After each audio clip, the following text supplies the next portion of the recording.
나의 원수들이니이다 라는 제목으로 같이 은혜를 나누고자 합니다. 복수가 삶의 동기인 사람들이 있습니다. 제가 어릴 때 몽테 크리스토 백작 보고 감명을 받았는데, 그 몽테 크리스토 백작의 에드몽 당테스라든가 혹은 폭풍의 언덕의 히스크리프라는 그런 주인공들이 해당되겠습니다. 이들은 어떤 이유에서든 자신들의 삶이 유린됩니다. 그래서 감옥에 갇히고 또 살던 곳에서 쫓겨나게 가고 그런 어려움을 당하죠. 평생을 원수 갚는 일에 몰두합니다. 여러분, 우리는 그 정도는 아니더라도 작고 크게 싫은 사람들이 있는 거예요. 복수심을 불타게 하는 원수가 없지 않다는 것입니다. 얼마 전에 일단의 청년들을 만났습니다. 그들이 직장 생활의 어려움을 여러 가지로 토로했습니다. 그 가운데 하나가 싫은 사람이 있는 거예요. 직장뿐만이 아니라 교회에 와서도 예배드리는 공동체 가운데서 마음에 안 드는 사람이 있는 것입니다. 괴로운 것이죠. 그런 면에서 보면 지금 이 시간에 이 설교가 그런 청년들을 위한 연서격도 될 듯합니다. 그런데 청년들만 그렇게 어려움을 겪는 것이 아니라 사실은 나이가 드신 장년들도 또 노년층의 분들도 동일한 어려움을 토로합니다. 아이라고 안 그런 것 아니죠.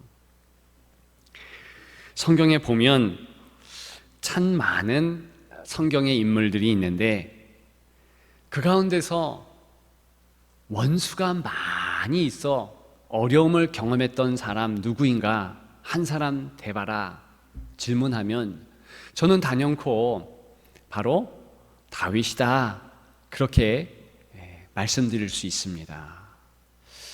여러분, 다윗은 단적으로 3회에 걸쳐서 기름 부음을 받습니다. 3번 기름 부음을 받았다? 잘 생각해 보면 그의 삶에 큰 어려움이 있었다는 것을 쉽게 짐작할 수 있습니다. 약관의 나이인 약 한 20세 정도 됐을 때에 처음으로 왕으로 간택되어 기름 부음 받았습니다. 일개 목동이었어요. 정적들이 그 이후에 얼마나 많이 있겠습니까? 특별히 사울 왕이 그런 원수였습니다.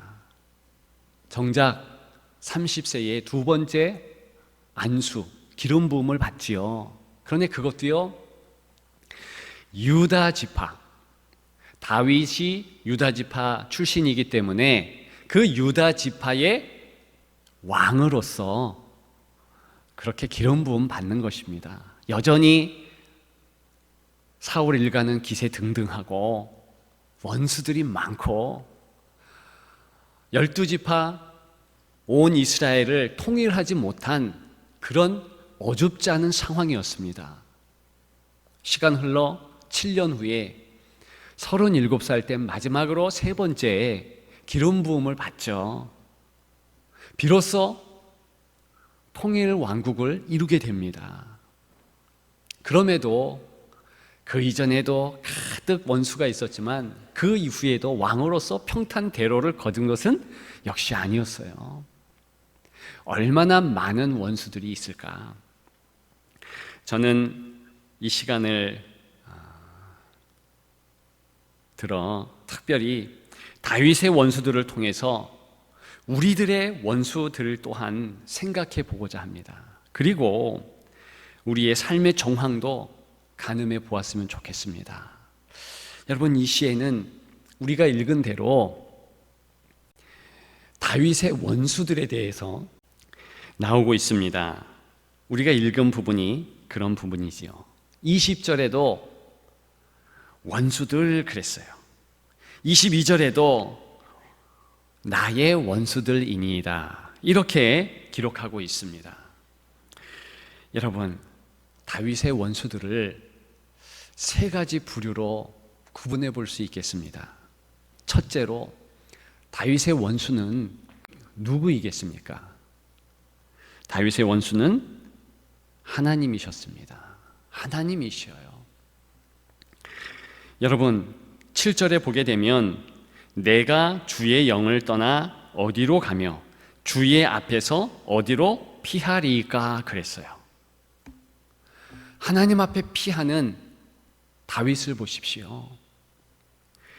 이런 마음이, 도망자의 심정이 12절까지 계속 나오고 있습니다. 다윗이 도망자가 되는 거예요. 다윗이 하나님을 향해서 당신이 내 원수입니다 할 수밖에 없는 그런 상황이라는 것입니다. 여러분, 우리는 성경을 통해서 쉽게 믿지 않는 상태에 있는 사람들, 하나님을 모르는 자는 당연히 하나님과 원수 되었다는 것을 알 수 있습니다. 성경이 말하죠. 예컨대 로마서 5장 10절 이렇게 말합니다. 곧 우리가 원수 되었을 때에, 예수님을 모르고 하나님을 모를 때, 그때는 다른 것이 아니라 원수 되었다 그럽니다. 에베소 2장 16절 우리가 원수된 것을 십자가로 소멸하시고 그랬습니다. 십자가로 소멸하셨는데 예수님의 피보혈로 구원하신 것이죠. 그런데 그 이전의 상황 역시 원수된 상황으로 말하고 있는 것입니다. 여러분, 그런데 이미 하나님을 알고 있습니다. 하나님의 은혜를 만끽했습니다. 다윗 왕이 그랬지 않습니까? 그럼에도 불구하고 이렇게 숨어야 할 때, 이렇게 하나님에 대하여서 하나님이 원수일 수밖에 없다 말해야 되는 상황이 있다는 것입니다. 로마서 8장 7절에는 그런 상황을 이렇게 말합니다. 육신의 생각은 하나님과 원수가 되나니. 몇 주 전에 이 로마서 8장의 내용을 가지고 우리가 말씀을 나누었습니다. 조금 이해가 더 쉬울 듯합니다. 육신의 생각에 잡혀 있으면 그가 정녕 하나님의 구원을 받은 자라 할지라도 이미 하나님을 잘 아는 다윗과 같은 사람도 아쉽게도 하나님의 원수라는 것입니다. 다윗의 입장에서 보면 하나님이 원수이신 거예요. 저는요, 말씀을 준비하면서 애둘러서 말하고 싶었습니다. 하나님 앞에서 내가 나를 생각할 때 내 자신이 원수 되었다, 이런 표현을 하고 싶었어요. 그러나 성경은 그렇게 애둘러서 이야기하지 않습니다. 하나님과 화목되지 않은 상황, 하나님과 결별된 모든 상황, 그 상황을 원수 되었다 말하고 있습니다. 다윗의 상황이지요. 빌립보서 3장 18절에는 여러 사람들이 그리스도의 십자가의 원수로 행하느니라 그랬습니다. 바울 사도가 빌립보 교인들을 볼 때에 그들이 믿는 사람들이지만, 이미 하나님을 아는 사람이지만 육신의 생각을 주장하고 육신의 생각으로 치닫는 것을 볼 때에 저들은 십자가의 원수로 행한다 그러면서 눈물을 흘리면서 편지를 쓰지 않을 수 없었다는 것입니다. 여러분, 그것이 바로 오늘 본문을 집필한, 때에 따라서는 하나님과 원수가 된 그런 어려움을 지냈던 다윗의 모습이었다는 것입니다. 여러분, 우리는 쉽게 다윗이 언제 하나님 앞에 범죄했고 언제 하나님 앞에서 도망치고 싶었고 했던 것을 성경을 통해서 잘 알 수 있습니다. 단적으로는 언제입니까? 같은 시편에서도 찾아볼 수 있죠. 51편에 보면 그가 밧세바와 범죄한 이후에 하나님 앞에 회개 자복하는 그런 시가 있습니다. 바로 그때로 볼 수도 있지요. 또한 여러 가지 다른 때도 있겠지요. 그런데 밧세바와 간음의 죄, 그리고 그의 남편을 죽이는 살인죄를 질 그때의 상황을 예로 살펴보면 좋겠습니다. 여러분, 다윗은요, 하나님 앞에 기도해야 할 때 어디에 있었는가? 옥상에 올라갔어요. 거닐었습니다. 기도 시간이었어요. 유대인들이 몇 번 기도하는 시간이 있는데 바로 그 시간이 그런 시간이고, 또한 다윗의 부하들은 목숨을 걸고 저 전쟁터에 나가 있었다는 것입니다. 여러분, 이 다윗은 그 시간을 즐기고 싶었던 게지요. 기도하는 것이 아니라 자기 태만, 자기 성공에 취하여서 뭔가 즐거움을 만끽하고 싶은 마음이 있었던 것이지요. 멀찍이서 목욕하는 한 아낙네를 봅니다. 여러분, 밧세바가 잘못한 것 하나 없습니다. 그 시간 기도 시간이고 정결케 하는 시간이에요. 여인으로서 몸을 깨끗이 하는 정결 예식을 드릴 뿐이었습니다. 문제는 다윗이죠. 자기가 이제 성공했다는 거죠. 자기 점검에 게을렀던 그의 모습을 쉽게 볼 수 있습니다. 여러분, 다윗이 몰랐던 부분이 있죠. 전쟁터에 나간 부하들, 그들만 현재 전쟁터에 있는 것이 아니라 영적 현실을 보게 되면 다윗이 있는 그 아름답게 보여지는 그 궁궐도 사실은 전쟁터일 뿐이었습니다. 우는 사자와 같이 사단이 상길자로 두루 찾으면서 으르렁거리며 다니는 그런 현장이었어요. 그런데 그런 현장에서 자기가 처해 있는 환경, 자기가 처해 있는 입장 다 잊었다는 것입니다. 자기 탐닉이죠. 자기 태만 아니겠습니까? 여러분, 성경을 읽게 되면 그런 다윗의 모습을 쉽게 캐치할 수 있습니다. 다윗이요, 그렇게 했던 때는 시기적으로 그가 반드시 전쟁터에 나가야 될 왕의 출정이 있어야만 하는 때라는 거예요. 봄이 되면 이스라엘뿐만이 아니라 여러 이웃 나라도 전쟁을 하게 되어 있습니다. 그리고 힘의 우열을 가리게 되었어요. 그래서 봉신 국가가 되든 아니면 힘 있는, 그래서 봉신 국가에 이제 식량을 받든 어떤 그렇게 해야 하는 자리를, 국가의 우열과 그 자리를 잡는 때가 그때였습니다. 자신만만했겠죠. 부하들만 보내도 되겠다, 그런 마음에 여유가 없지 않았겠죠. 그럼에도 불구하고 성경은 그 시기를 자꾸만 조여오는 거지요. 말해주는 거지요. 전쟁의 때인데, 그 시기도 기도의 시간인데, 여러분, 정말 다윗은 그 모든 시간의 때를 간과했던 것입니다.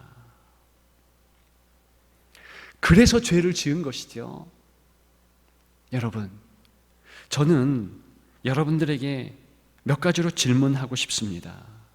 여러분들은 오늘 기도하며 생활하십니까? 예수님은 제자들에게 깨어 기도하라고 마태복음 26장에 말씀하셨습니다. 계속 기도하라는 거죠. 그렇지 않으면 넘어질 수밖에 없는 거예요. 자신의 현실을 망각할 수밖에 없는 것입니다. 대한민국의 성도들이 착각하는 한 가지가 있습니다. 선교지라는 그 선교지에 대한 생각이에요. 열방에 나가 있는 선교사들은 선교지에 나가서 힘들지만 전쟁터와 같이 그곳에서 마음을 다해서 싸워야 된다. 영적 전투에 임해야 된다. 이렇게 쉽게 생각합니다. 그리고 우리 성도들은 여기는 선교지 아니니까 조금 더 편하게 쉽게 가자, 이런 마음을 갖습니다. 여러분, 기도하면 그것이 아니라는 거지요. 예수님은 하나님 아버지께서 보내셔서 이 땅에 오셨습니다. 그래서 요한복음 17장과 20장에 아버지께서 나를 보내셨다, 그러면서 중요한 말씀을 하셔요. 아버지께서 나를 보내셨듯이 나도 너희들을, 즉 성도들을, 주의 제자들을 보낸다. 어디로요? 세상으로 보낸다는 거예요. 우리의 삶의 모든 현실은 우리 예수 그리스도께서 보낸 파송지라는 것입니다. 선교지라는 거예요.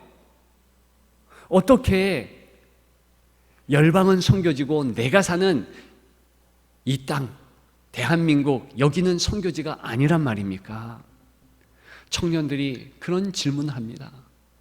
목사님, 정말 요즘 힘듭니다. 20대 삶이 퍽퍽합니다. 어떻게 하면 지낼지 모르겠습니다. 제가 그 청년들에게 단적으로 얘기했습니다. 힘든 게 당연하다. 왜냐? 선교지니까. 그러니까 그들의 표정이 달라졌어요. 선교지라고요? 생각하는 것 같도록. 여러분, 청년들만 그렇습니까? 저는요, 요즘 종종 성도들이 요즘에 참 힘듭니다, 그런 말을 듣습니다. 아이들이 말을 안 듣고요, 물질도 문제가 생기고요, 건강에 어려움이 있고요, 여러 성도들의 문제를 토로합니다. 여러분, 그때 저는 단적으로 얘기하고 싶어요. 당연합니다.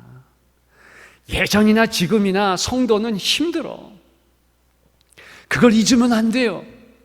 그렇게 말씀드리고 싶어요. 여러분, 그렇지 않습니까? 우리는요, 선교지에 살고 있는 거예요. 우리의 본향은 따로 있습니다. 이 땅에서는 순례자로 살다가 선교지에서, 이 파송지에서 선교하며 살다가 하나님께서 부르실 때 아멘 할렐루야 가는 것이 성도들 아니겠어요? 따라서 열방의 선교사만 힘들고 어렵고 그렇게 그들만 등 떠밀고 몇 푼 돈 보내주고 하는 데에 우리의 임무 다 끝난 것이 아니라 우리는 이 땅에서도 똑같은 선교사로 같이 헌신하고 같이 하나님의 일을 한다. 내가 가정에 있을 때도 가정의 선교사요, 직장, 일터, 어디 가든 학교에 가든 선교사임을 잊지 않는 것, 여러분, 그것이 성도의 바른 정체성 아니겠어요? 여러분, 제가 청년들에게 키에로케고르의 죽음에 이르는 병에 대해서 말해줬습니다. 여러분들에게도 말하고 싶어요. 죽음에 이르는 병, 키에로케고르는 단적으로 그 병은 절망의 상태다, 그렇게 얘기해요. 죄는 절망의 상태인데 어떤 절망의 상태인가? 다른 것이 아니라 하나님 앞에 자신의 모습 그대로 서지 않도록 하는 절망의 상태. 뭔가 하나님 앞에 꾸미고 싶다는 거예요. 하나님과의 관계 속에서 내가 중요하구나, 하나님이 나를 사랑하시는 것 보니 나는 정말 귀한 존재구나, 이렇게 자기 정체감, 자기 가치 확진을 해야 되는데 그것이 아니라 다른 것, 내 행복과 내 존재 가치가 다른 것 기반 위에 있는 것으로 생각한다는 데 문제가 있습니다. 어떤 다른 것입니까? 명예예요. 성공이에요. 물질이죠. 다른 사람과의 관계입니다. 여러분, 남편과 아내의 관계가 좋음으로, 물론 그것도 좋은 일이지만 그것이 근본적으로 우리의 프라이드가 되지 않아요. 우리의 자랑거리가 되지 않습니다. 정말 우리의 자랑거리, 우리의 참된 자존감의 근거는 하나님께서 나를 사랑하신다, 여기에 있는 거예요. 그래서 우리는 우리 모습 그대로 하나님 앞에 나아올 수 있는 거죠. 죽음에 이르는 병은 다른 것이 아니라 내가 하나님 앞에 꾸며야 된다는 생각, 그런 생각 자체가 절망적 상황이라는 거예요. 그래서 도망간다는 것입니다. 제 표현으로는 하나님 앞에 그대로 서는 것이 겸손이라고 말씀드리지 않았습니까? 도망하는 것이 교만이죠.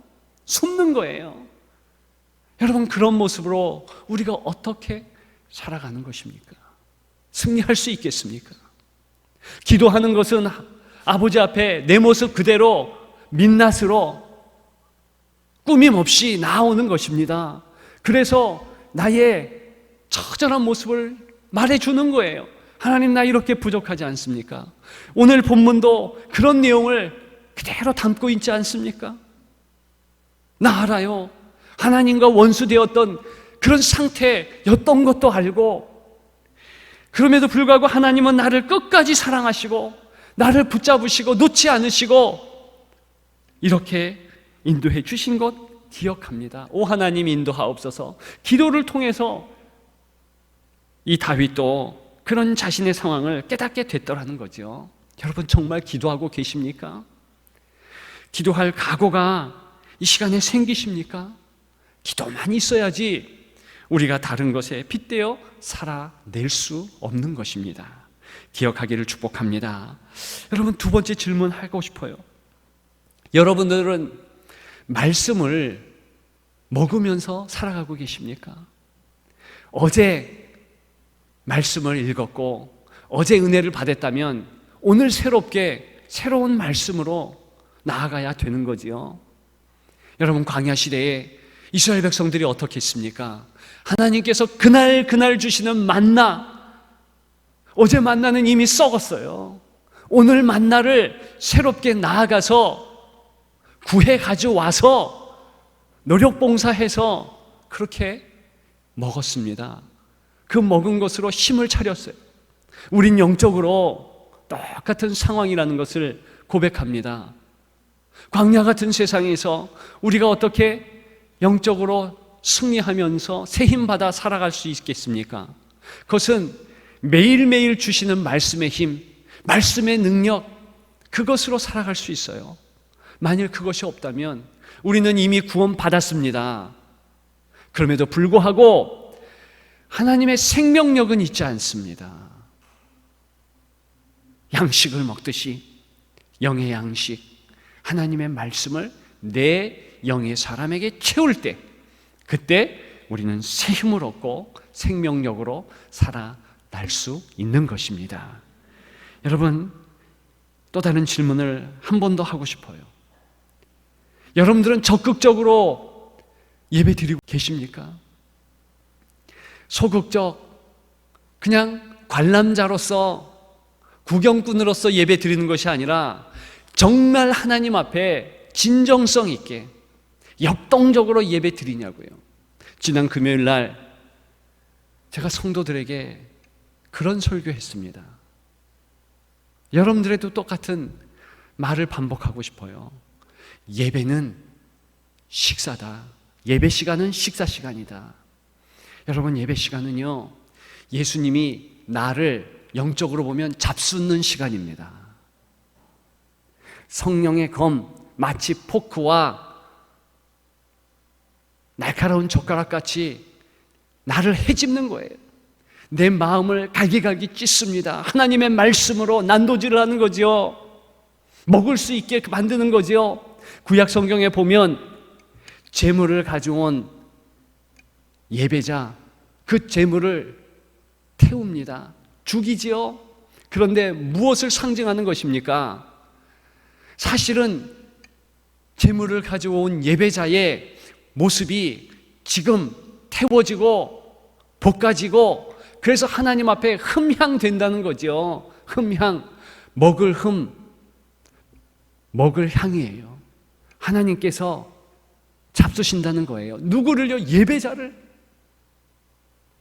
그렇기 때문에 기드온이나 마노아나 예배 때에 어떤 광경을 봅니까? 가지고 온 예물이 확 불살라지는 거. 누가 불살라진다는 뜻이겠습니까? 가지고 온 예물만입니까? 아니요, 예배자가 불살라지는 거예요. 실제로 영적으로 보면 내가 하나님께 산 제물로, 산 제사로 드려지는 것이지요. 로마서 12장 1절에 너희 몸을 산 제물로 드리라 그랬어요. 영적 예배다 그랬죠.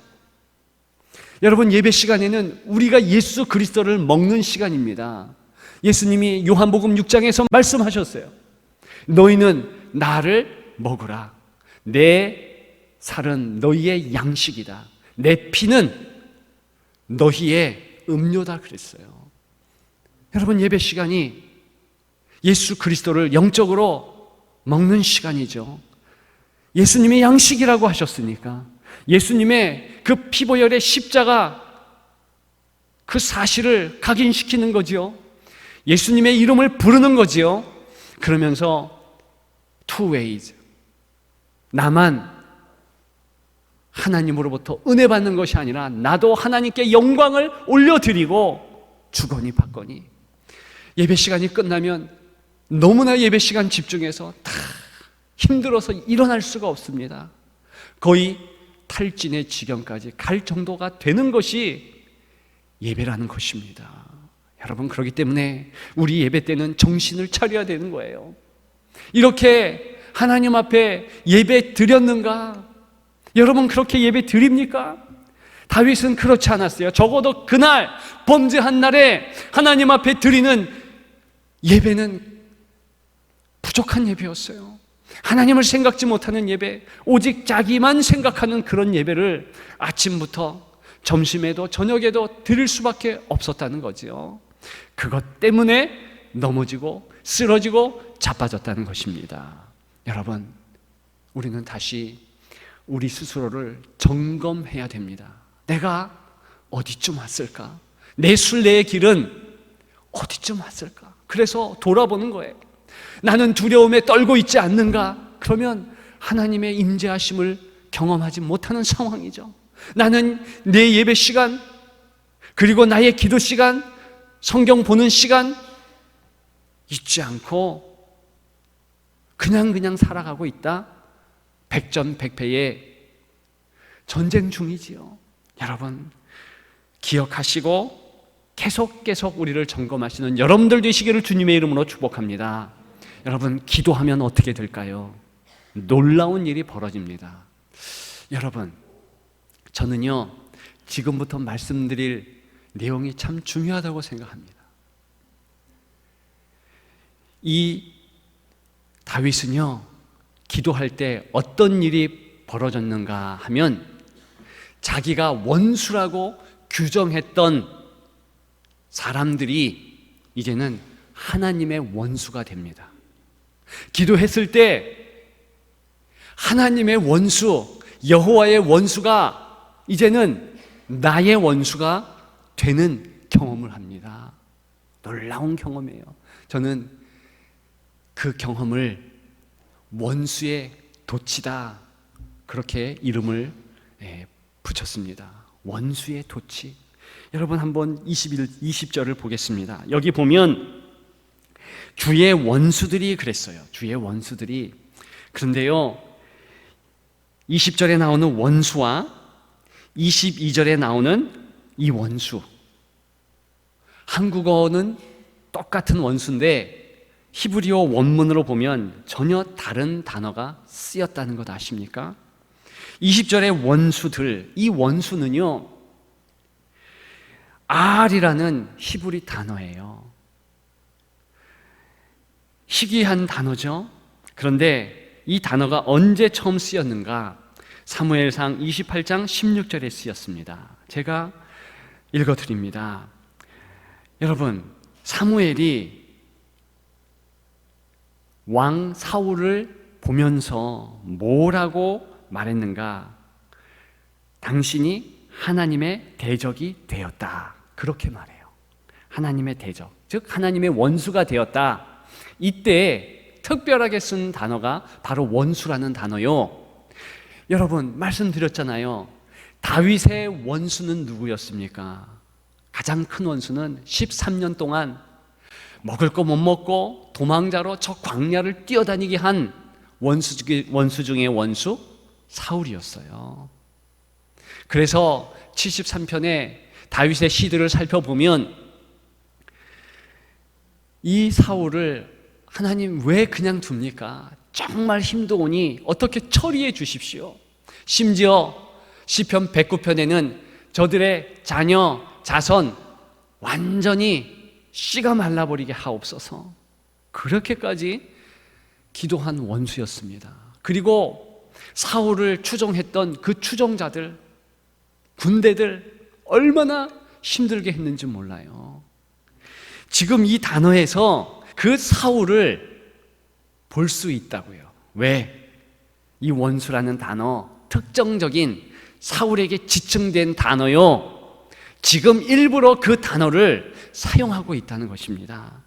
22절에 나오는 원수는 틀려요. 오웹이라는 일반적 원수를 뜻하는 단어입니다. 이 오웹이라는 이 단어가 279번이나 구약 성경에 나오고 있습니다. 굉장히 많은 부분에서 나오는데, 그렇기 때문에 20절과 22절에 나오는 이 원수가 차원이 다른 거예요. 사실은 다윗의 원수, 그리고 다윗의 원수들을 얘기하는 거예요. 저와 여러분들이 싫어하는, 지금도 싫은 자, 증오할 자 생각하면 떠오르는 그 사람들을 일컫는 것입니다. 그런데 놀라운 것은 기도를 통해서 이제는 그 원수들이 내 원수가 아니라 20절에 보니까 주의 원수들이 그랬어요. 놀라운 도치죠. 바뀌었어요. 내 원수가 아니라 하나님의 원수가 되었다는 것입니다. 여러분, 정말로 이러한 기도 때문에 다윗은 사울을 육신적으로 칼을 들어서 해코지 하지 않았습니다. 그런 기회가 있었는데도 불구하고 하지 않았어요. 어떻게 그 일이 가능했는가? 이 기도로 인하여서 원수가 도치된 거예요. 바뀐 거예요. 이제 내 원수는 하나님의 원수가 되었다. 여러분, 그러면 끝난 거 아니겠습니까? 내 육신으로 원수 갚는 것보다 하나님께서 그 크신 힘으로 원수 갚는 것이 더 큰 거 아니겠어요? 그렇게 되면 됩니다. 여러분, 22절에 보면 나의 원수들이라는 표현은 사실은 하나님의 원수, 하나님의 원수들이라는 의미예요. 그런데 내 원수로 바뀌었습니다. 여러분, 그 원수의 모습은 어떤가? 신약 성경을 한번 한 곳 찾아보면서 그 원수의 모습을 우리가 기억했으면 좋겠습니다. 중요하기 때문에 여러분들이 찾아보십시오. 마가복음 12장 36절, 우리 다 같이 12장 36절의 말씀을 같이 읽습니다. 다윗이 성령에 감동되어 친히 말하되 주께서 내 주께 이르시되 내가 내 원수를 내 발 아래에 둘 때까지 내 우편에 앉았으라 하셨도다 하시니라. 여러분, 여기 보시면 다윗이 성령에 감동되어 그렇게 말씀하고 있습니다. 성령 하나님께 감동되어 원수가 누구인지 확실하게 알게 되었다는 거예요. 이 말씀이 얼마나 중요한지 마가복음뿐만이 아니라 다른 복음서에도 계속 나옵니다. 심지어는 사도행전에도 나와요. 또 서신서에도 여러 군데 나옵니다. 중요하기 때문에 그래요. 원수가 누군가, 다윗의 원수가 누군가, 저와 여러분들의 원수가 누군가, 그것 아는 것이 참 중요합니다. 여러분 누구일까요? 누가복음 1장 17절에는 우리가 원수의 손에서 건지심을 받고 그랬어요. 누가복음 10장 19절에는 원수의 모든 능력, 제어할 권세를 우리에게 주셨다 그랬어요.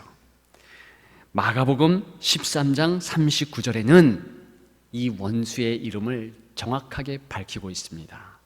원수는 마귀이니 그랬어요. 여러분, 예나 지금이나 다윗 때나 지금이나 하나님의 원수는 마귀입니다. 그리고 이 사탄을 따르는 더러운 영들, 귀신들이에요. 그리고 정사와 권세입니다. 이런 것들이 사실은 우리가 보이는 현실보다 더 중요한 현실이요. 지금 다윗이 성령의 역사로 깨달은 것은 그 부분이에요. 나의 원수들이니, 이 사단과 더러운 영 귀신과 이 정사와 권세들이 나의 원수들이구나, 하나님의 원수가 내 원수구나, 그걸 알게 된 거예요. 여러분, 이런 원수의 실상이 보여지십니까? 우리는 혹시 내가 미워하는 그 사람들의 얼굴을 떠올리면서 하나님 어떻게 해요? 하나님 어떻게 해요? 가슴만 치고 있는 것은 아닌지요? 그것도 중요하지만 실제적인 원수, 그들까지도 조절하고 있는 자. 그래서 우리가 살아가는 이 현실을 너무나 어둡게 하는 어둠의 영, 여러분, 사단이지요. 그래서 성경은 그 원수 사단을 잊지 말라고 합니다. 기억하라고 합니다. 그리고 저주하라고 그래요. 공중 권세 잡은 자, 그리고 이 세상의 임금, 사단이죠. 여러분, 우리가 기도함으로써 이 사단의 괴계를 진멸하고 우리 삶 가운데서 더욱 하나님과 화목되며 우리 안에 감사와 화평을 이루는 여러분들 삶이 더욱 되기를 주의 이름으로 축복합니다. 여러분 기도하십시오. 여러분 말씀을 먹으십시오. 여러분 역동적인 예배를 드리십시오. 그것이 오직 살 길입니다. 그렇게 승리하는 여러분들 다 되시기를 주님의 이름으로 축복합니다. 축복합니다.